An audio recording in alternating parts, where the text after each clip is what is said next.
చేనేత కార్మికుల్ని నిరోధులమ్ముకోమంటారా అన్న కేసీఆర్ వ్యాఖ్యలపై టీవీ9 బిగ్ న్యూస్ బిగ్ డిబేట్లో హాట్ డిస్కషన్ జరిగింది. కాంగ్రెస్ ఎమ్మెల్యే రామ్మోహన్ రెడ్డి, బీఆర్ఎస్ నేత గండ్ర వెంకటరమణారెడ్డి మధ్య మాటల యుద్ధం సాగింది.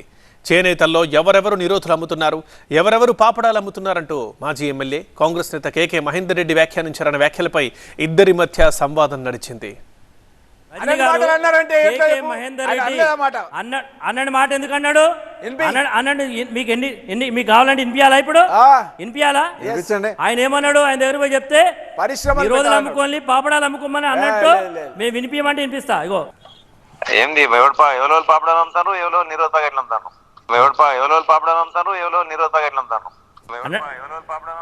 విన్నడా? ఎవరో పాపడాలు అమ్ముతాను, ఎవరో నీళ్ళు అమ్ముతాను అన్నాడా? అన్నాడా?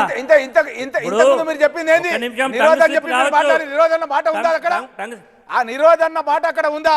ఎందుకు వక్రీకరిస్తున్నారు? అరే నీకు రజనీ గారికి పెట్టండు, నీకు వాట్సాప్ పెడుతున్నా, రజనీ గారు మీ నెంబర్ పెడుతున్నా, వినిపించండి. ఇక్కడ క్లియర్గా వినపడతలేరు. విన్నడా? నిరోధ అమ్ముతున్నా పాపడాలు అమ్ముతున్నాడా అన్నది వాస్తవం.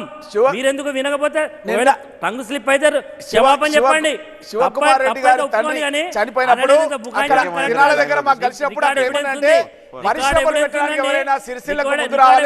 చేనేత కార్మికులను ఆదుకోవాలని చెప్పి అక్కడ ఉన్న ఒక పారిశ్రామికవేత్తతో నా ముందు మాట్లాడిండు అనే విషయాన్ని నేను స్పష్టంగా చెప్తున్నా. అమెరికా లైవ్ చేస్తున్నాడు సార్. ఏంది ఎవరో పాపడాలు అమ్ముతారు, ఎవరో నిరోధక అమ్ముతారు, ఎవరో పాపడాలు అమ్ముతారు, ఎవరో నిరోధక అమ్ముతారు, ఎవరో పాపడాలు అమ్ముతారు, ఎవరో నిరోధక అమ్ముతారు. విన్నాడా? ఎవరో పాపడాలు అమ్ముతారు, ఎవరో నిరోధ ప్యాకెట్లు అమ్ముతారు అన్నది ఒకటైతే వక్రీకరించి చెప్తున్నారు.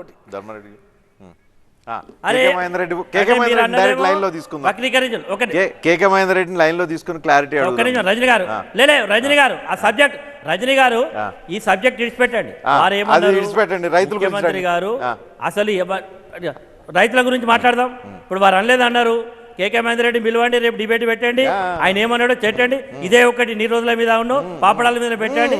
కేసీఆర్ గారు అన్నది దాన్ని దృష్టిలో పెట్టుకొని ఎక్కడైతే సిరిసిల్లకు పోయిండో సిరిసిల్లలో అక్కడ నాయకుడు కాబట్టి ఆయన ఆవేశానికి వచ్చి మాట్లాడిండు. దానికి మీరు అంతా బుధాలు తట్టుకోవడం ఎందుకండి? ఈ రోజు రేవంత్ రెడ్డి ఒక ముఖ్యమంత్రి